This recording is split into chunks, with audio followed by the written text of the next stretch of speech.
நான் ரொம்ப சூப்பராக இருக்குங்க. வரக்கூடிய குரூப் 2A எக்ஸாமில் ஆப்டிடியூடில் விகிதம் மற்றும் விகிதாச்சாரம் அப்படின்ற தலைப்பு இருக்கும். இதில் 1-2 கேள்விகள் வரைக்கும் கேட்க அதிக அளவு வாய்ப்பு இருக்குது. எத்தனை கேள்வினா இந்த தலைப்பில் கேட்கட்டும், எல்லாத்தையும் நேரடியாக நம்ம வகுப்பில் இருந்து வரணும் அப்படின்றதுக்காக இந்த தலைப்பில் 100க்கு மேற்பட்ட கேள்விகள் 100% ஷார்ட்கட்டில் நடத்த போகிறோம். அதில் டைப் 1 வந்தாச்சு. ஒரு சின்ன குறிப்பு, போன குரூப் 4 2025 குரூப் 4 எக்ஸாமில் விகிதம் மற்றும் விகிதாச்சாரத்தில் ஒரு கேள்வி கேட்டாங்க. அது எந்த மதிப்பை கூட மாற்றாமல் நம்ம கிளாஸ்லேருந்து நேரடியாக கேட்டிருந்தாங்க.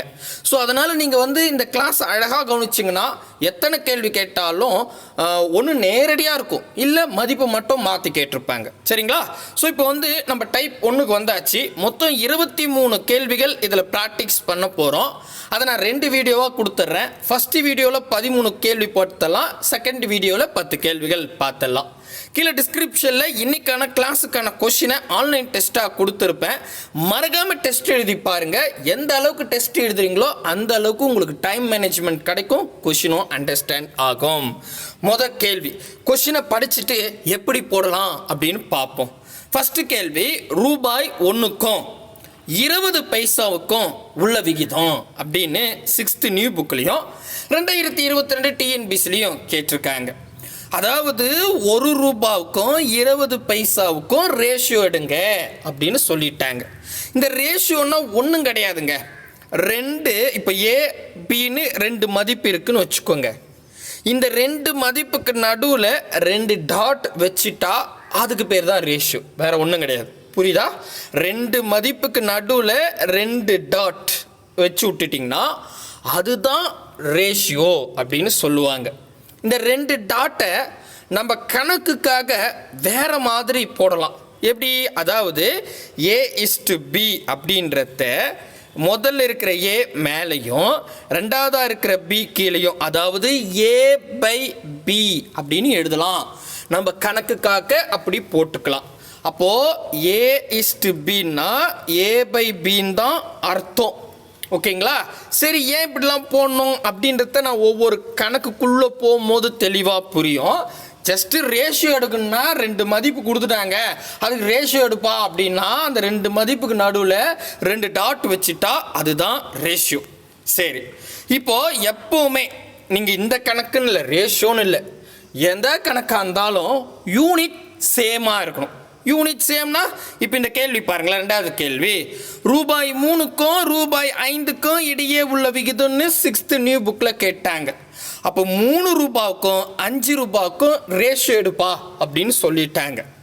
இப்போ நம்ம ரேஷியோ எடுக்கலாம்னு போய் பார்த்தா 3 ரூபாய் 5 ரூபாய் ரெண்டுமே ரூபாவில் இருக்குது. ஸோ ரெண்டுமே சேம் யூனிட்டில் இருந்தால் தாராளமாக என்ன பண்ணலாம், 2 மதிப்புக்கு நடுவில் 2 டாட் வச்சிடலாம். அப்படி வச்சுட்டா அதுக்கு பேர் தான் ரேஷியோ. இப்போ இந்த 2 டாட் வைக்கிறதால என்ன சார் அப்படின்னு கேட்டால், இதை நம்ம மனசுலேயே இப்படி நினச்சிக்கணும். இங்கே இருக்கிற 3 மேலேயும் ரெண்டாவதாக இருக்கிற 5 கீழேயும் இருக்குன்னு அர்த்தம். ஸோ இப்போ இதில் ஏதாவது அடிக்க முடியுமான்னு பாருங்கள். மேலேயும் கீழே அடிப்படுன்னா அடிங்க, அடிப்படாதுன்னா அப்படியே வச்சுங்க. அப்போ இதுக்கான அடிப்படாது, ஏன்னா 3/5 இருக்கு, அடிப்படாது. அப்போ ஆன்சர் 3:5. அப்போ ஆன்சர் பி தான் சரியான விடை. இது ரொம்ப ஈஸி, ஒன்றுமே இல்லை, ஜஸ்ட்டு 2 நம்பருக்கு நடுவில் டாட் வச்சுட்டேன், 2 டாட். சரிங்களா? புரியுதுங்களா? ஸோ இதுதான் ரேஷியோ எடுக்கிறது. ஆனால் இந்த இடத்துல இங்கே பாருங்களேன், இங்கே 1 ரூபாவுக்கும் 20 பைசாவுக்கும் ரேஷியோ எடுக்க சொல்கிறாங்க. இப்போ நான் பாட்டு டைரெக்டாக 1:20 அப்படின்னு போடலாமா சார் கேட்டால் தப்புங்க, 100% தப்பு. ஏன்னா நீங்கள் ஒரு கணக்குக்குள்ளே 2 வேல்யூஸை கொண்டு வரீங்கன்னா 2 வேல்யூவும் சேம் யூனிட்டாக இருக்கணும். ஒன்று ரூபானா 2மே ரூபாவில் இருக்கணும், இல்லை பைசானா 2மே பைசாவில் இருக்கணும். 1 ரூபா 1 பைசான்னு வச்சுக்கிட்டு கணக்கு போட முடியாது. ஓகேவா? அது தப்பு தான். ஓகேவா? அப்போ நான் இப்போ என்ன பண்ணணும் அப்படின்னு கேட்டால், ஒன்று இப்போ 1 ரூபா 20 பைசான்னு இருக்குல்ல, 2த்தையும் ரேஷியோ, அதாவது 2த்தையும் பைசாவாக மாற்றிருங்க, இல்லை 2த்தையும் ரூபாவாக மாற்றிருங்க. சொல்கிறது புரியுதுங்களா? சரி, இப்போ நான் ரூபாவை மாற்றட்டுமா பைசாவை மாற்றட்டுமா அப்படின்னு கேட்டால், எப்பவுமே ஞாபகம் வச்சிங்க, பெருசை சிந்தா மாற்றிட்டீங்கன்னு வச்சுங்களேன், ரொம்ப ஈஸி. ஏன்னா சிந்தை நீங்கள் பெருசாக மாற்றினா புள்ளி வைக்கிற மாதிரி ஆகிடும்.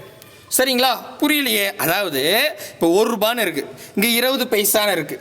20 பைசா நீங்கள் 1 ரூபான்னு மாற்றினா புள்ளி வைக்கிற மாதிரி இருக்கும், கணக்கு போட சிரமமாக இருக்கும். கரெக்டா? கரெக்ட்.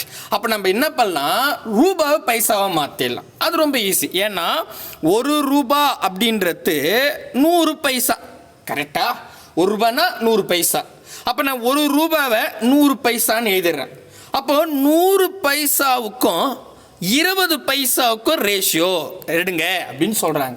அப்போ இப்போ தாராளமாக போடலாம், ஏன்னா ரெண்டுமே பைசாவில் மாற்றியாச்சு.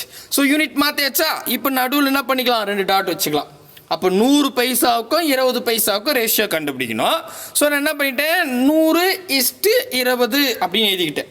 இப்போ இதை சுருக்க முடிஞ்சால் சுருக்கணும். அது எப்படி சார் சுருக்கிறது? நான் முதல்ல சொல்லிட்டேன். என்ன சொன்னேன், அதாவது முதல்ல இருக்கிற 100 மேலேயும் ரெண்டாவதாக இருக்கிற 20 கீழேயும் போடுங்க. அதாவது 100/20ன்னு போடுங்க. இப்போ சுருக்க முடிஞ்சால் சுருங்க. சுருக்கலாம்ல, இந்த 0க்கு இந்த 0 கேன்சல் ஆகிடும். இந்த 2ல் பாதி 1ன்னு இருக்கும், இந்த 10ல் பாதி 5ன்னு இருக்கும். அப்போ மேலே 5 இருக்குது, அப்போ 100 இருந்த இடத்துல 5ஆக மாறிடுச்சு. அப்புறம் கீழே 1ன்னு இருக்குது, அப்போ 20 இருந்த இடத்துல 1ன்னு ஆயிடுச்சு. அப்போது 5:1 தான் ஆன்சர். முடிஞ்சிடுச்சு. அவ்வளோதாங்க. ரொம்ப ஈஸி. இந்த கணக்கு பொறுத்த வரைக்கும் உங்களுக்கு யூனிட் மாற்ற தெரியுதா அப்படின்னு தான் பார்ப்பாங்க. சரிங்களா? ஆப்ஷன் டி தான் சரியான விடை. 5:1. புரிஞ்சிச்சா? இப்போ உங்களுக்கு தெளிவாயிடுச்சா? ரேஷியோ எடுத்து தெளிவாயிடுச்சா? இன்னும் நிறைய சம் பார்க்கலாம். இந்த சம் பார்த்தாச்சு, முதலே விட்டுருவோம். நெக்ஸ்ட் இங்கே பாருங்க. இப்போ உங்களுக்கு புரியுதா பைசா மாற்றோன்னா ஒரு ஹோம்ஒர்க் பாருங்க கொடுக்குறேன். 3வது கொஸ்டின் போடுங்க. 75 பைசாவுக்கும் 2 ரூபாவுக்கும் உள்ள விகிதம் 6th நியூ புக்கில் கொடுத்துருக்காங்க. ஸோ அப்படின்னா அது ஒன்று, இப்போ இங்கே பைசாவில் இருக்குது, இங்கே ரூபாவில் இருக்குது. அப்போ ரெண்டுமே பைசாவாக மாற்றுருங்க. உங்களுக்கு தெரியும் 1 ரூபான்னா 100 பைசா. அப்போ 2 ரூபான்னா போடுங்க. ஆப்ஷன் ஏ 3:8, பி வந்து 8:3, சி வந்து 75:2, டி 2:75 அப்படின்னு கொடுத்துருக்காங்க. மறக்காமல் போடுங்க. நெக்ஸ்ட் போகலாமா? ஓகே. இப்போ அடுத்தது, இப்போ பைசாவில் இருந்துச்சு. இப்போ பாருங்களேன், சென்டிமீட்டர் மீட்டரில் இருக்குது. இது வந்து பார்த்தீங்கன்னா 6th புக்கில் இருக்குது. 2023 2 எக்ஸாமில் கேட்டிருக்காங்க. 1 மீட்டருக்கும் 50 சென்டிமீட்டருக்கும் உள்ள விகிதம். 1 மீட்டருக்கும் 50 சென்டிமீட்டருக்கும் இடையே உள்ள விகிதம். அப்போ நம்ம என்ன பண்ணலாம், இப்போ 1:50ன்னு போடக்கூடாது. எப்போவுமே இங்கே நீங்கள் ஒரு கணக்குக்குள்ளே வரீங்கன்னா 2 பக்கமும் சேம் யூனிட்டாக இருக்கணும். அப்போது 1 மீட்டரில் இருக்குது, இன்னொன்று சென்டிமீட்டரில் இருக்குது. நீங்கள் என்ன பண்ணலாம், 2த்தையும் மீட்டராக மாற்றிக்கலாம், அல்லது 2மே சென்டிமீட்டராக மாற்றிக்கலாம். Your choice. ஆனால் நான் எப்போவுமே உங்களுக்கு என்ன சொல்லுவேன்னா, பெருசை சிந்தா மாற்றிருங்க அப்படின்னு தான் சொல்லுவேன். அப்போ இங்கே பாருங்கள், 1 மீட்டர் அப்படின்னு இருக்குது. 1 மீட்டர் அப்படின்றது நமக்கு தெரியும் 100 சென்டிமீட்டர். 100 சென்டிமீட்டர் தான் 1 மீட்டர் அப்படின்னு சொல்லுவாங்க.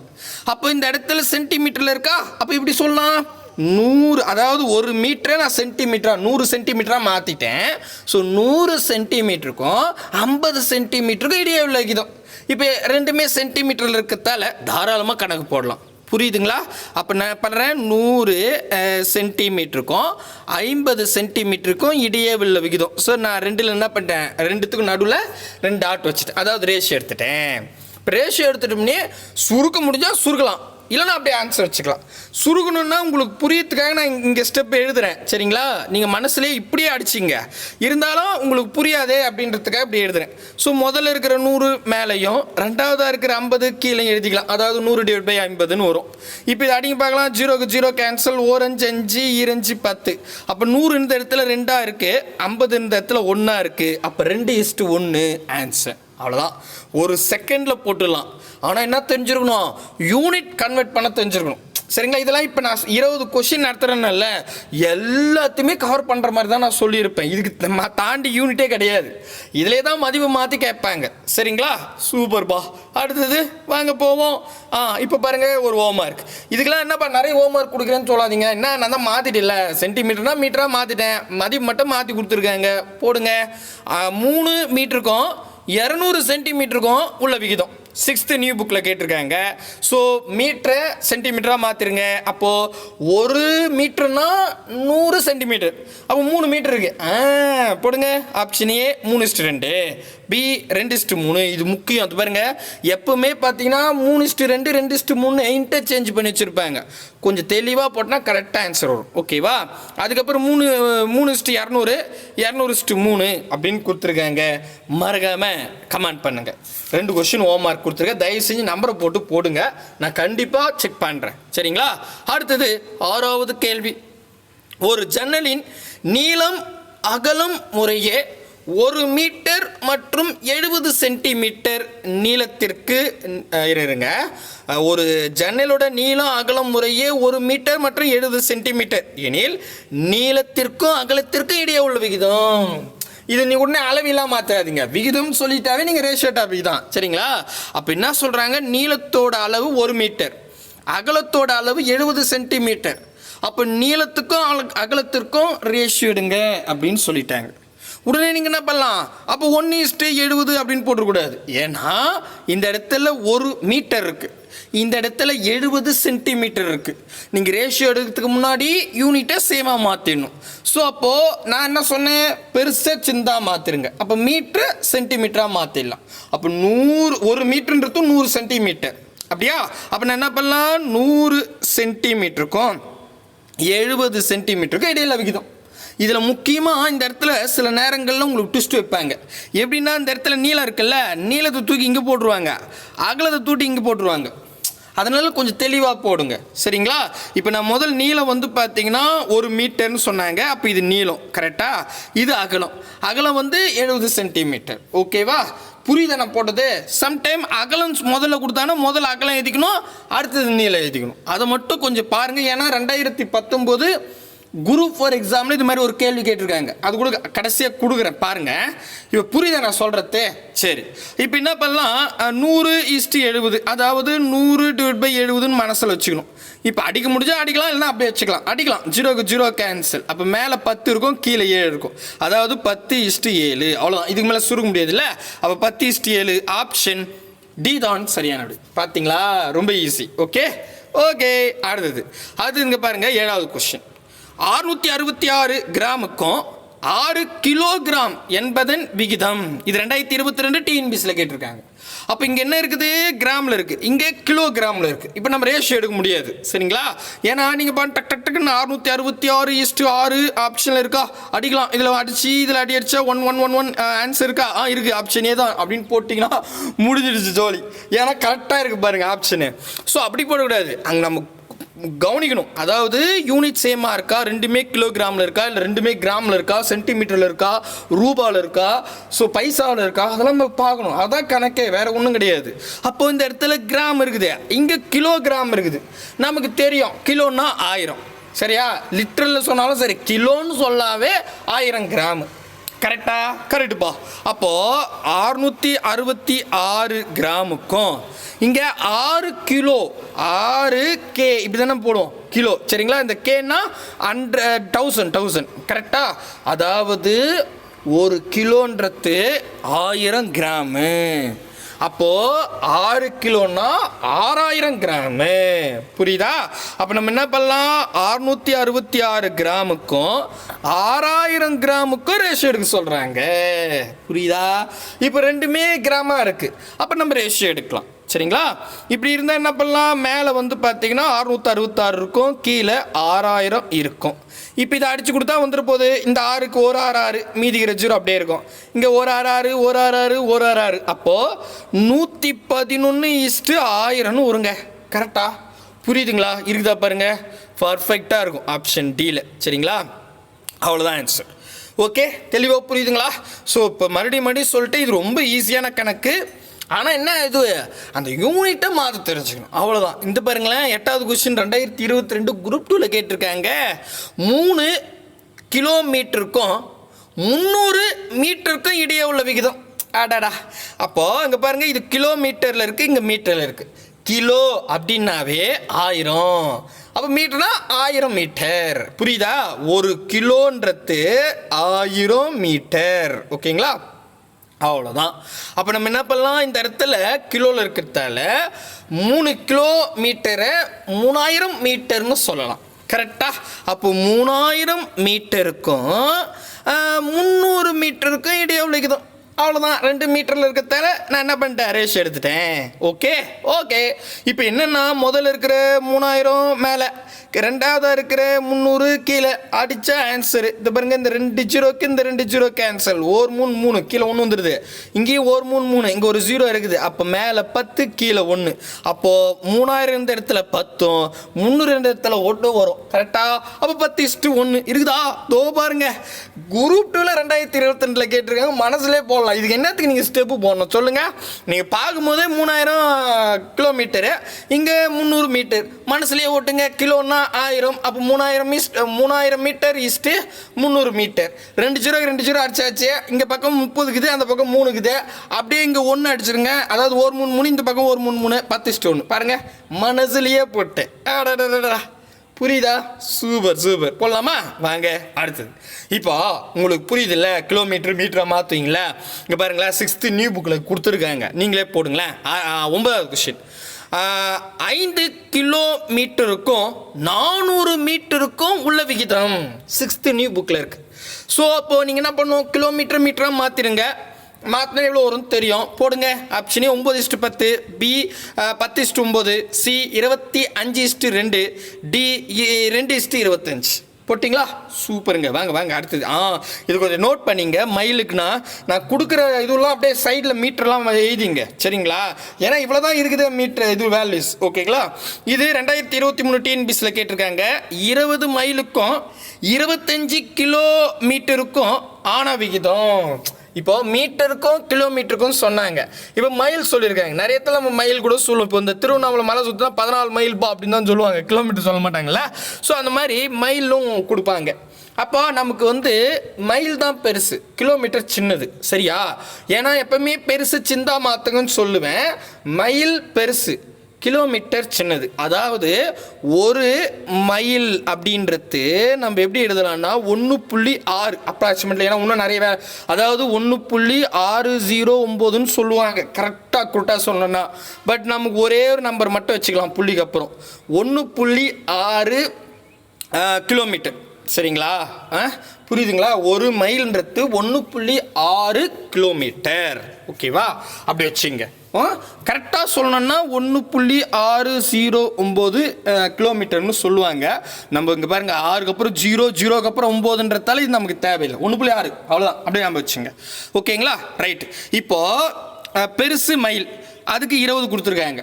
கிலோமீட்டர் 75 சொல்லியிருக்காங்க. நான் ரெண்டுமே கிலோமீட்டராக மாற்ற போகிறேன். சரிங்களா? அப்படின்னா இப்போது இங்கே பாருங்கள், 20 மைலா இதாக கூட நீங்கள் டைரெக்டாக 1.6 பெருகிட்டாவே போதும். கிலோமீட்டராக மாறிடும். மைல் கிலோமீட்டராக மாறிடும். சரிங்களா? 20 மைல் கொடுத்துருக்காங்களா, அந்த 20 கூட 1.6 பெருகிட்டிங்கன்னா கிலோமீட்டராக மாறிடும். சரிங்களா? இது ரொம்ப ஈஸி. நீங்கள் என்ன பண்ணுங்க தெரியுங்களா? ரொம்ப பாருங்களேன், ஒன்று புள்ளி வச்சு உங்களுக்கு தெரியலன்னா இந்த புள்ளி ஒன்று நீக்கிடுங்க. நீக்கிட்டு 20 கூட 16 பெருங்க. இன்னும் சூப்பரான ஒரு ஷார்ட்கட் சொல்லட்டுமா? இந்த இடத்துல புள்ளி இருக்குன்னு வச்சிங்களேன். இந்த அதாவது இந்த 1.6, இந்த பக்கம் 2. சரிங்களா? இங்கே 2 சாரி 20. இங்கே அதாவது நீங்கள் பெருக்கக்கூடிய ஐயோ டங்கு ஸ்லிப் ஆச்சு. அதாவது 1.6 கூட எந்த நம்பரை நீங்கள் பெருகிறீங்களோ அதுக்கு பக்கத்தில் 0 மேபி ஒரு 0 இருந்தால் ஒரு 0. சரிங்களா? அந்த ஒரு 0 கேன்சல் பண்ணிவிட்டு இந்த புள்ளி நீக்கிடுங்க. இதான் ஷார்ட்கட். ஏன்னா எனக்கு 20 கூட 1.6 பேருக்கு தெரியாது சார், புள்ளி நீக்கிட்டு மறுபடியும் புள்ளி வைக்கணுமா, ஐயோ கடவுளே அப்படின்னு நீங்கள் சொல்லுவீங்க. சப்போஸ் இப்படி கூட இருக்குதுன்னு வச்சுங்க, 200 கூட 1.6 பேருக்குன்னா அந்த ஒரு 0 கேன்சல் பண்ணிட்டு இந்த புள்ளி நீக்கிடுங்க. அப்போ 20 கூட 16 பேருக்கணும்னு அர்த்தம். அதே மாதிரி இப்போ 20 இங்கே பாருங்கள், இங்கே தயிச்சிட்றேன், அதுதான் தெரியுது இல்லை, ஏன்னா இடம் இருக்காது, குழப்பமாக இருக்கும். அப்போது இந்த இடத்துல 20 கூட நான் 1.6 பெருகணும். அப்போ நான் ஒரு 0 அடிச்சுட்டுனா 2 கூட 16 பெருக்கணும். அவ்வளோதான். 2 கூட 16 32. அவ்வளோதான். பாருங்கள், ஒரே செகண்ட் முடிஞ்சிருச்சு. அப்போது இப்போ என்ன ஆச்சுன்னா, அதாவது 20 மைலுன்றது 32 கிலோமீட்டருங்க. அப்போ 32 கிலோமீட்டருக்கும் 25 கிலோமீட்டருக்கும் இடையே விகிதம். அவ்வளோதான். போடுங்க. அப்போ 32 கிலோமீட்டருக்கும் 25 கிலோமீட்டருக்கும் இடையே உள்ள விகிதம். ஸோ 32:25 எழுதிட்டேன். இதை சுருக்க முடிஞ்சால் சுருக்குங்க, இல்லை ஆன்சர். சுருக்க முடியாது, ஏன்னா 32 25 வகுப்படாது. அப்போ 32:25 தான் ஆன்சர். பார்த்தீங்களா? ஒரு வேலை இல்லை, உங்களுக்கு மைல கிலோமீட்டரா மாற்ற தெரியுதா அப்படின்னு தான் பார்க்குறாங்க. சரிங்களா? சூப்பருங்க. நெக்ஸ்ட் அடுத்தது இங்கே பாருங்க, அழகனின் வயது 50 மற்றும் அவரது மகனின் வயது 10. அழகன் மற்றும் அவரது மகனின் வயதுகளின் விகிதத்தை எளிய வடிவில் எழுதுக. இது 6th நியூ புக் பேக்கில் இருக்குது. இதில் என்ன சார், இதெல்லாம் ஒரு கொஸ்டினா சார்? இப்போ அழகன்ற ஒரு அழகா அப்படின்ற அழகன் ஒருத்தர் இருக்காரு, அவர் ஃபாதர்னு வச்சுப்போம். அவருக்கு ஒரு மகன் இருக்கான், அவன் பேர் அழகனாக தான் இருப்பான், ஸோ அவனை சன்னு வச்சுப்போம். ஸோ இவங்க 2 பேருக்கு ரேஷியோ கேட்குறாங்க. அழகனோட வயசு எவ்வளோ? 50. அப்பாவோட வயசு 50. மகனோட வயசு எவ்வளோ? 10. சரிங்களா? இது என்ன பண்ணுறாங்க, எளிய முறையில் எழுதுக. எளிய முறைன்னா சுருகு சொல்கிறாங்க. நமக்கு நீங்கள் சுருகு, அதாவது ரேஷியோ வச்சுட்டாவே எவ்வளோ சுருக்க முடியுமோ அவ்வளோ சுருகிடணும். ஓகேவா? அதான் எளிய முறைன்னு சொல்கிறாங்க. அப்புறம் 50 மேலே இருக்குது, கீழே 10 இருக்குது. சுருக்குனா 0க்கு 0 கேன்சல், 5:1 அப்படின்னு வரும். அப்போ 5:1 ஆன்சர். இது பாருங்கள், 5:1 ஆப்ஷன் சி தான் சரியான விடை. பட் ரொம்ப எளிமையாக இருக்குது சார், மொக்க சார் இந்த கொஷினே அப்படின்னு நீங்கள் சொன்னீங்கன்னா இது மொக்கையாக கூட இருக்கட்டும். இதை பாருங்களேன், 2019 குரூப் 4 எக்ஸாமில் ரீனா மற்றும் உஷாவின் தற்போதைய வயதுகளின் முறையே 24 வருடங்கள் மற்றும் 36 வருடங்கள் எனில் 8 ஆண்டுகளுக்கு முன்பு உஷா மற்றும் ரீனாவின் வயதுகளின் விகிதம் அப்படின்னு கேட்டாங்க. இதை ட்விஸ்டட் பாயிண்ட் என்னென்னா 2 விஷயம் இருக்குது. ஒன்று, இப்போ வயசை கொடுத்துட்டு 8 வருஷத்துக்கு முன்னாடி கேட்குறாங்க. ரெண்டாவது இங்கே பாருங்கள், முதல் ரீனா நெக்ஸ்ட் உஷாவா? முதல் ரீனா, அதாவது முதல் ரீனானா ரீனாவுக்கு 24, உஷாவுக்கு 36 வயசுன்னு சொல்லிட்டாங்க. ஓகேவா? ஆனால் இங்கே கேட்குற இடம் பாருங்களேன், உஷா அதாவது ரெண்டாவதாக இருக்கிறவங்கள முதலாக இருக்கிற ரீனாவை ரெண்டாவதாகவும் கொடுத்துருக்காங்க. இதான் ட்விஸ்ட்டு. நிறைய பேர் என்ன பண்ணிட்டாங்க, அப்படியே ரீனா உஷான்னு போட்டு ஆன்சர் போட்டுறாங்க. தப்பு. புரியுதா? ஒன்றும் புரியலைங்களா? என்னங்க நீங்கள் இருங்க, நான் 1 by 1 சொல்கிறேன். இந்த கொஷின் என்னென்ன இருக்குதுன்னு பயப்படாதீங்க. முதல்ல ரீனா கொடுத்துருக்காங்களா, எழுதிக்கிட்டேன். நெக்ஸ்ட்டு உஷா கொடுத்துருக்காங்களா, எழுதிக்கிட்டேன். ரேஷியோ வச்சுக்கிறேன். இப்போ தற்போது வயசு ரீனாவுக்கு 24 அப்படின்னு சொல்கிறாங்க, உஷாவுக்கு வந்து 36 அப்படின்னு சொல்லிட்டாங்க. இப்போ இவங்க 2 பேருக்கு இப்படியே ரேஷியோ எடுக்கலான்னு கேட்டால் கிடையாது. ஏன்னா அவங்க கேட்கறது 8 ஆண்டுகளுக்கு முன்னாடி, சரிங்களா, பேக்கில் போகிறாங்க. 8 வருஷத்துக்கு முன்னாடி ரேஷியோ எடுக்க சொல்கிறாங்க. 8 வருஷத்துக்கு முன்னாடின்னா இப்போ ரீனாவுக்கு 8 வயசு குறைச்சிக்கலாமா, உஷாவுக்கும் 2 வயசு குறைச்சிக்கலாமா? புரியுதுங்களா? அப்போது 24ல் 8 கழிச்சிருங்க. 24 8 கழிச்சா 16 அப்படின்னு வரும். கரெக்டாக? அதே மாதிரி 36ல் 8 கழிச்சா 28 அப்படின்னு வரும். சரிங்களா? அப்போது ரீனாவுக்கு 8 வருஷத்துக்கு முன்னாடி 16 வயசு, உஷாவுக்கு 8 வருஷத்துக்கு முன்னாடி 28 வயசு. இப்போ இதுக்கு ரேஷியோ எடுக்கலாம். கரெக்டாக? அவங்க சொன்ன பிறகு ரேஷியோ எடுத்துட்டுனா இப்போ 16 மேலே இருக்கும், 28 கீழே இருக்குமா? கரெக்டாக? கரெக்ட். சுருக்குனா இதில் என்ன அடிக்கலாம்? பாதி அடிக்கலாம். அதாவது 16ல் பாதி 8 அப்படின்னு வரும், 28ல் பாதி 14ன்னு வரும். மறுபடியும் அடிக்கலாம். அதாவது 8ல் பாதி 4, 14ல் பாதி 7. அப்போ மேலே 4 இருக்குது. அப்போ இங்கே 4:7ன்னு எழுதுவோமா? கரெக்டா? இப்போ இது கரெக்டா அப்படின்னு போயிட்டு அப்படியே ஆப்ஷன் என்னது, 4:7. இங்கே பாருங்களேன், 4:7 ஆப்ஷன் டியில் இருக்குது. இதை டிக் பண்ணால் தப்புங்க. ஏன் சார்? கரெக்டு தானே, நான் கரெக்டாக தானே போட்டிருக்கேன்னு கேட்டால் கரெக்ட், எல்லாமே கரெக்டு தான். ஆனால் இங்கே பாருங்கள், கொஷின் எல்லாமே ஓகே. இந்த 8 ஆண்டுகளுக்கு முன்பு எடுக்கிறீங்களே, ஓகே. ஆனால் இங்கே பாருங்கள், முதல் உஷா இருக்காங்க, ரெண்டாவதாக ரீனா இருக்காங்க. ஆனால் நம்ம என்ன பண்ணியிருக்கோம், முதல்ல ரீனா வச்சுருக்கோம், ரெண்டாவதாக உஷா வச்சுருக்கோம். ஓகேவா? கொஸ்டின் ஸ்டார்டிங்கில் ரீனா உஷான்னு கொடுத்தாங்க, அதே ஃபார்மேட்டில் எழுதிட்டோம். ஆனால் இப்போ கேட்கறது முதல் உஷா வரணும். முதல் உஷானா உஷா கிட்ட 7 இருக்குது. அப்போ முதல் 7ன்னு போட்டுக்கணும், ரெண்டாவதாக 4 போட்டுக்கணும். இதான் இது. புரியுதுங்களா? இதுதான் மேட்டர். ஓகேவா? அப்போது 7:4 ஆப்ஷன் ஏ தான் சரியான விடை. அவசரமாக படிக்காதீங்க. டு ஃபைண்ட் எப்படி கேட்டிருக்காங்கன்னு ஒரு முறை பாருங்கள். சரியா? புரியுதா?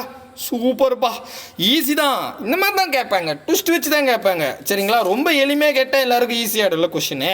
ஃபைனலாக 13வது 13வது கேள்வி தானே, 23 தப்பாக எழுதிருக்குண்ணா, பார்த்தீங்களா? சரி, ஓகே. 13வது கேள்வி தான். ஓகே, அதாவது அகிலன் 1 மணி நேரத்தில் 10 கிலோமீட்டர் நடக்கிறான். செல்வி 1 மணி நேரத்தில் 6 கிலோமீட்டர் நடக்கிறாள் எனில் அகிலன் மற்றும் செல்வி நடந்த தொலைவுகளுக்கு இடையே உள்ள விகிதத்தை எளிய வடிவில் எழுதுக. எளிய வடிவுனா சுருக சொல்கிறாங்க. இப்போ இவங்க நேரத்தை கேட்கல, எவ்வளோ தூரம் போயிருக்காங்கன்னு கேட்குறாங்க. ஆனால் கண்டிப்பாக நம்ம பார்க்கணும், இவங்களும் 1 மணி நேரம் தான், இவங்களும் 1 மணி நேரம் தான், 2 பேரும் ஒரே நேரம் தான். செலவு பண்ணுறாங்க. சரிங்களா? அகிலாவும் ஒரு மணி நேரத்தில் 10 கிலோமீட்டர் போகிறாங்க. நம்ம இங்கே அகிலான்னு இது 10 கிலோமீட்டர் போட்டுக்கலாம். அதேமாதிரி செல்வின்றவங்க வந்து பார்த்தீங்கன்னா அதே மாதிரி ஒரு மணி நேரத்தில் 6 கிலோமீட்டர் போகிறாங்க. இவங்க 2 பேருக்கு ரேஷியோ எடுக்க சொல்கிறாங்க. இன்கேஸ் என்ன பண்ணுவாங்கன்னா இவங்களை 2 மணி நேரம்னு போட்டுருவாங்க. சப்போஸ் செல்வி வந்து 2 மணி நேரம் போகிறாங்கன்னா நீங்கள் ஒன்று என்ன பண்ணிக்கணும், செல்வி 2 மணி நேரத்தில் 6 கிலோமீட்டர் போகிறாங்கன்னா 1 மணி நேரத்தில் 3 கிலோமீட்டர். அப்போ நீங்கள் என்ன பண்ணிக்கணும், இந்த 6 பாதியாகி 3 போட்டுக்கணும். இதெல்லாம் கரெக்டாக நோட் பண்ணிக்கணும். சரிங்களா? புரியுதா? சொல்கிறது புரியுதுங்களா? டைம் 2 பேருக்கு கரெக்டாக இருக்கான்னு பாருங்கள். யாருக்குன்னா அதிகமாக கொடுத்தா சமமாக மாற்றிருங்க. ஓகேவா? இப்போ 2 பேரும் 1 மணி நேரம் கொடுக்கும்போது தப்பில்லை. ஆனால் ஒருத்தர் 1 மணி நேரம் ஒருத்தர் 2 மணி நேரம் இருந்தாங்கன்னா அப்போ 2வது நபரை ஒரு 2 மணி நேரம் இருக்கார் பாருங்க, அவர் 1 மணி நேரமாக மாற்றிடணும். 1 மணி நேரம்னா கொடுக்குற மதிப்பு பாதியாக மாற்றிக்கணும். சரியா? புரியுதுங்களா? சரி, அப்போ அவ்வளோதாங்க. இப்போ இது என்ன பண்ணலாம், மேலே 10 இருக்கும், கீழே 6 இருக்கும். அடித்தா இதில் பாதி 3, இதில் பாதி 5. ஸோ அப்போது 5:3 அப்படின்னு வரும். ஸோ 5:3 ஆப்ஷன் ஏ தான் சரியானது. ஸோ மொத்தம் 13 கொஷின் நடத்திட்டேன். இன்னும் 10 கொஷின் இருக்குது. அதை அடுத்த கிளாஸில் பார்க்கலாம். ஏன்னா இதுவே 25 நிமிஷம், அது ஒரு 25 நிமிஷம் ஆச்சுன்னா 50 நிமிஷம் ஆகிடும், உங்களுக்கு தூக்கம் வந்துடும். ஸோ இந்த வீடியோ பார்த்துருங்க. நான் இன்றைக்கே இன்னொரு வீடியோ போட்டு இந்த ஃபஸ்ட் டைப்பை முடிச்சிடறேன். சரிங்களா? ஸோ புரியுதா இல்லையான்னு பாருங்கள். தயவு செஞ்சு புரியுதுன்னு புரியலன்னு சொல்லுங்கள். கஷ்டப்பட்டு நடத்துகிறோம்ல, ஒரு லைக்கை போடலாம்ல. சரிங்களா? ஸோ மறக்காமல் ஹோம் ஒர்க் சமுக்கும் ஆன்சர் போட்டுருங்க. பாய் பிரதர் அண்ட் சிஸ்டர்.